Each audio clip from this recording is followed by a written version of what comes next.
Grabe ang traffic dito, man. So ito ay araw ng Martes, June 2, 2026. At papunta na ako ng Amerika. Kaka-pick up ko lang dito sa mga Scarborough, dito sa Ontario. Tapos dadalhin ko siya sa Huron, Ohio. Bukas ang deliver ng alas 9 ng umaga. At ngayon ay alas 6 ng gabi. Walang una, gabi na, liwa-liwanag pa, tapos traffic. Wala nang pinipiling oras yung traffic dito sa GTA. Ang highway na to ay 401. Wala nang oras na pinipili. Dati, alas 6, maganda na yung traffic.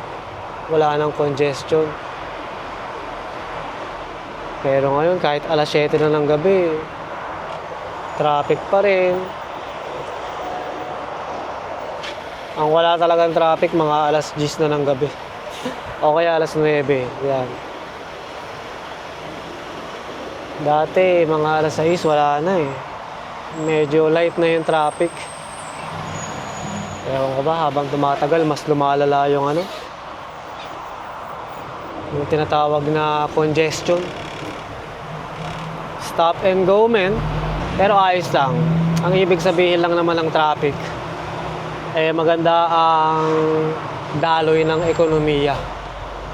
Kasi busy yung mga trabahador, no? Pumapasok sila sa trabaho.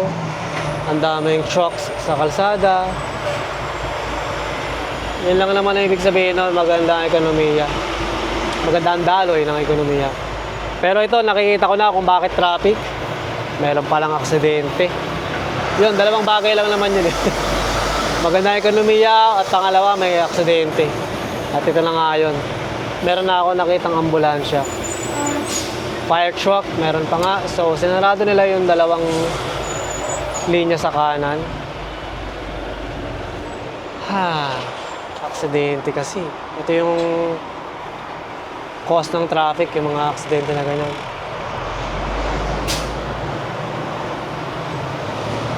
Kasi sinasarado nila yung usually right 2 lanes, minsan nga 3 pa. Para i-clear yung, aray ko, ano ba yung slush na yun? Para i-clear nila yung aksidente. Yan o, putik. May fire trucks, may tawag dyan, ambulansya, may police. Putik, may pa yata itong na-aksidente. Straight truck lang naman, tsaka 4 na kotse, putik.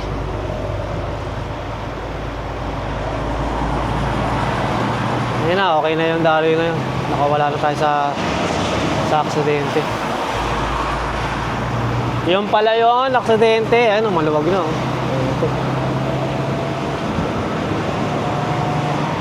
Ayos na. Mali ako ng hinala. Pero kahit na walang aksidente, kanina papunta ako ng Scarborough, galing sa yard namin. Traffic na rin. So, ganoon na nga yun. Busy yung mga tao. Busy ang trabaho. Alam mo yan, parang walang nag-slow down. Kahit na malapit na yung 4th of July. Usually, 4th of July, nag-slow down yung mga company, mga manufacturing, no? So ngayon, dire-diretso pa rin. Grabe, papunta ng Scarborough, men. Nakahinto na sila. Yan, ayos na, nakawala na tayo sa traffic. Ang temperature ngayon ay 81 Fahrenheit. Ewan ko, ayun ang sabi ni Pete sa cellphone. Teka, tignan ko yung cellphone. Sabi naman ni cellphone, 24 Celsius. Mainit din, men. 24. Ay. So, naging mahaba ang ating weekend ngayon. Long weekend tayo. Biyernes ng gabi, nandun na ako sa bahay. Tapos, Sabado, Linggo, Lunes, 3 araw ako sa bahay. At 4 na gabi, no? Baka long weekend yan. Tapos, malapit na namang mag-Canada Day. Long weekend na naman yung mga tao. So, ngayon, nakawala na ako sa aksidente. Wala nang traffic. Meron na namang susunod na traffic sa bandang Etobicoke. So, yung nadaanan natin ay Scarborough. Tapos, darating tayo sa Etobicoke, traffic tayo doon. Tapos sa Mississauga, dyan sa may bandang Burlington. Kasi nga pupunta ako sa Buffalo, doon ako tatawid.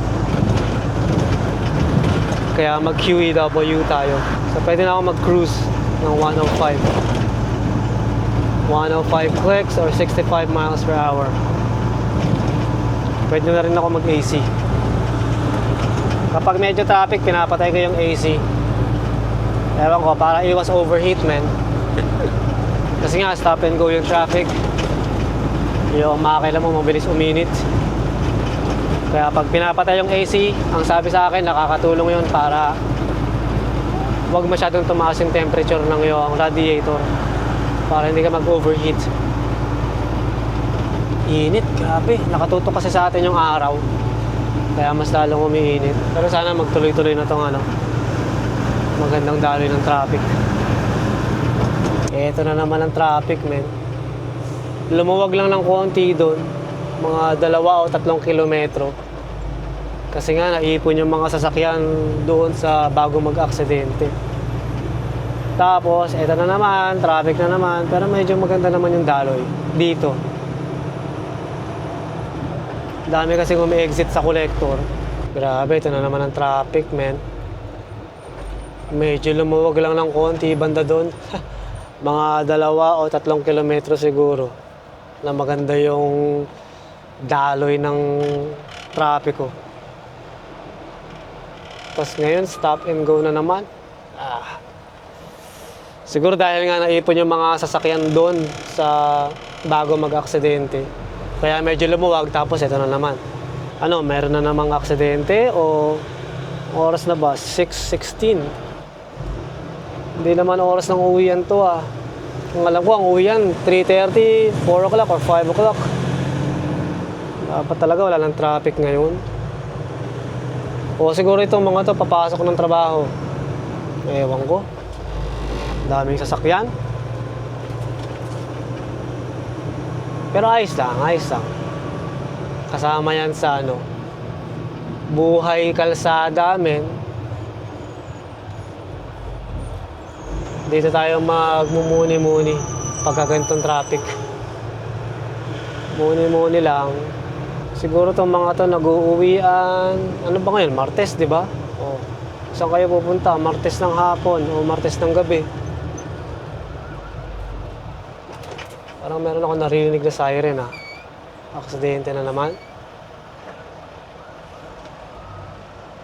Saan galing yun? Patay ko nga yung AC ulit. Mag-overheat si Pete. Okay naman ang ating coolant temperature. Oil temperature. Ayos naman. Oo, siguro yung iba pupunta ng Costco, mag-grocery, no? Yung iba may mga activities, basketball, hockey. Maraming lakad yung mga tao dito sa Canada, men. Hindi nauubusan ng gagawin ng mga tao dito sa Canada. Ayun, dun sa kabila naman yung aksidente Oo, kaya nata-traffic din dito sa parte na wala lang mga aksidente. Kunwari, sa kabila yung aksidente, no? Itong mga nandito, magbabagal yan kapag naabutan nila yung aksidente para mag-Uzi. Mag-Uzisa. Uzisero at Uzisera. Siyempre, titignan nila kung, uy, putik, may aksidente. Uy, kamusta kaya yung driver? Uy, putik, wasak yung sasakyan niyang napakamahal. Mga ganon, no? Kaya nata-traffic both directions, men. Wala, ganon talaga Yung iba naman, kaya nag-uusisero yan. Usisero at Usisera sa ganyang aksidente. Baka mamaya kakilala nila yun. Di ba? Putik si ano yun Tawagan mo na ngayon yung pamilya niya. Uy, alam mo ba si minarates bigla. Hindi, di ba ganon? Kasi baka mamaya kakilala nila yung nakaksidente. At least ipaalam nila sa pamilya na ito si nakaksidente dito sa 401. Mga ganyan-ganyan. Husay naman mag-cut nitong straight track na to. Iba ang traffic. Hindi ko maalala kung sa atin, sa Pilipinas, kung ganito din ba yung traffic sa EDSA. Kasi sa totoo lang, hindi ako masyadong dumadaan sa EDSA Hindi ko nga alam kung saan parte yun. Ano ba yun? Metro Manila o Quezon City? Ang alam ko, ganito rin yung traffic dyan eh. Stop and go. Or usually yata naka-stop lang ng ilang minuto. Pero ano, napakaganda ng panahon ngayon. Araw na, hindi umuulan. Parang ano, men, talagang breakthrough from winter. Wala nang yelo-yelo sa kalsada, wala nang snow. Hindi na problema yung wiper na nag-build up na yung snow or ice sa wiper, di na makalinis ng windshield. Wala nang mga ganong problema. Problema naman ngayon, yung mga bugs. Lahat namamatay sila sa windshield, kaya yung windshield tsaka yung truck, napakaraming bugs, no? Grabe. Ang Niagara or Buffalo, mga ano lang to eh. 160 kilometer. Parang aabutin ako ng siyam-siyam nito eh. Pag 160 kilometer, mga 1.5 oras lang dapat yan. Pero mukhang aabutin ako ng 2 oras kalahati, mga ganyan. Pero anyway, magdadrive muna ako, men. Tapos, cut ko na lang ito mamaya sa border. Gawin natin yan. Ayos na, nakarating na ako dito sa border, men. Wala namang traffic sa mga truck. Ayos na to. Tsaka yung kanina, wala nang traffic. Dire-diretso na yung biyahe. Sa may bandang Mississauga, suwabe na. Merong konting delay pero hindi na stop and go. Talagang dire-diretso naman yung naging daloy ng trapiko. Ito na, walang mga truck talaga oh. Buksan na natin ang ating mga sulo, mga ilaw, no?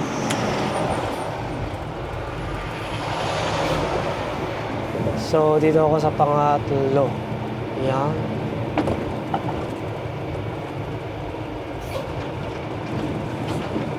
Yung una bukas, yung pangalawa sarado. Ay ko.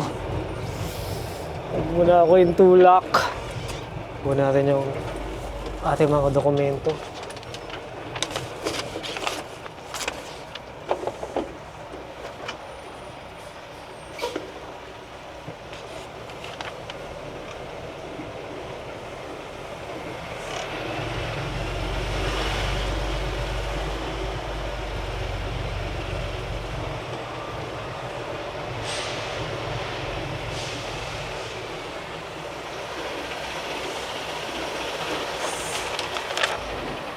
Good evening, officer. Citizenship? Canada. What do you have? I have Roplex AC 34/7. You said acrylic? No, Roplex AC 347. Rolplex? Yes. What is that? I think they call it latex, like a binder. Okay, they have it manifest in the electronic manifest as a acrylic polymer. Is it the wrong paperwork? You got the wrong? No, officer. Let me see. What did you call it? Roplex AC 34/7 emulsion. Yeah, it's acrylic. That's what it says on the manifest. Acrylic. All set. All right. Thank you, officer. Have a good night.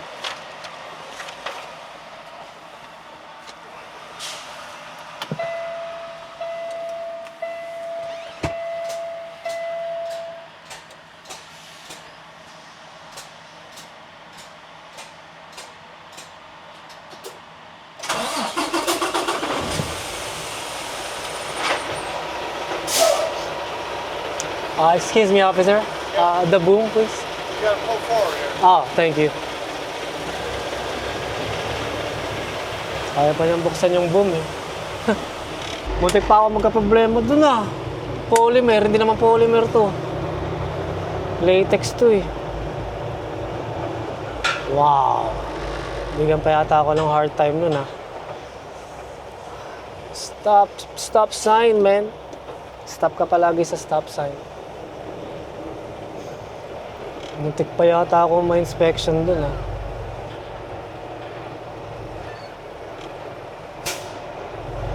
Buti na lang, medyo nagbago ang isip niya. Sabi niya siguro, pakawalan ko lang nga to. Kawawa naman.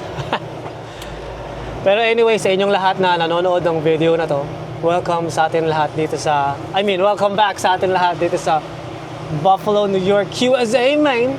Ay! Grabe talaga. Sa manifest daw, ang nakalagay, polymer, acrylic. Nakapag-haul na ako ng ganong klaseng produkto dati, pero hindi siya Rowflex. Hindi Rowflex emulsion yung tawag. Talaga ano siya, polymer. Grabe. Muntik pa ako dun. Sabi niya, yes, it says acrylic. Tapos binalik niya sa akin yung passport ko. You're good. Sabi, what? Nang titrip lang si officer eh. Pero ganun pa man, lahat naman ng dokumentong pinadala ko ay tama, no? Pati yung tag sa ating trailer, pati yung mga seal numbers, lahat-lahat. So, hindi pwede magkamali yung papeles na meron ako sa produkto na meron tayo ngayon. So, kung ang manifest, sinasabi niyang polymer yung nakalagay, kasalanan na ng broker yon. At kung sakaling ma-detain ako dyan, i-charge namin sila. Pero hindi naman nangyari, so goods na tayo doon. Siguro inaantok yung broker, o kaya lagi na lang siyang nakakatanggap ng mga ganitong klaseng papeles, no, mula sa company namin. Kaya sabi niya, sige, polymer na lang ilalagay ko dito. Sabi siguro ng broker. Hindi na niya binasa yung papeles kasi pare-pares yung itsura ng papeles namin. Yung bill of lading and lahat-lahat. O kaya mayroon siyang ginagawang ibang trabaho tapos nahalo-halo niya. Ewan ko. Pero mahalaga hindi tayo na ng officer. Hindi tayo dinitain. Wala pa pala akong headlamps. So, buksan natin ang ating headlamps. Mismo. Aray ko. Woo! What a bump. Grabe yun ah. Sorry, Pete. Anong oras na? 8:50. So, ang customer ay mga 4 na oras pa mula dito sa Buffalo. So, 9, 10, 11, 12:50. So, mga 12:50 ako darating sa customer. And then, doon na rin ako matutulog kasi meron silang truck parking doon, ano. Doon ako matulog sa truck parking para 9 a.m. No? Meron akong 8 hours. Or sabihin mo lang 7 hours. Gigising ako ng mga alas 8 para mag pre-trip, inspectionin yung ating mga sasakyan, yung tractor and trailer. Kaya gising ako alas 8. So 7 hours of sleep, ayos na yun, man. Bakit meron dito mga cones? Slow down, 45 limit. So, naka-40 lang naman ako. So, yun nga, doon ako matutulog sa customer and then bukas, deliver lang alas 9. Tapos, bukas, diretso rin ako ng tank wash dyan sa Cleveland. Yung tank wash na yon, mabilis lang sila maghugas ng tangke doon. Mga 1 oras lang. Sabihin mo lang 1 oras kalahati. Tsaka ang kagandahan sa tank wash na yon, hindi ko na kailangan kalasin yung aking trailer. Dahil ang ginagawa namin doon, mag-drive-in ako sa kanilang bay and then huhugasan nila yung ating trailer ng kasama ang ating tractor. Na magkasama sila. Kumbaga ano pa rin sila, connected. And then parang ano lang yun, parang drive-thru. Mabilis na trabaho lang yun. Tsaka mabilis sila maglinis doon. Ay, mag-alas 9 na nga. Kahit na mayroong mga cones, ayos naman. Hindi naman ganun ka-traffic. So, titirahin ko muna to, men. 4 na oras lang na drive and then vlog 2 na, no? So, dito ko na muna tatapusin ang video na to. Tuloy na lang natin to Casbo, no? So, sa inyong lahat na sumama sa akin ngayong araw ng Martes na to, June 2, 2026, maraming salamat sa panahon at oras mo, men. Mag-iingat ka palagi and I'll see you tomorrow. Peace.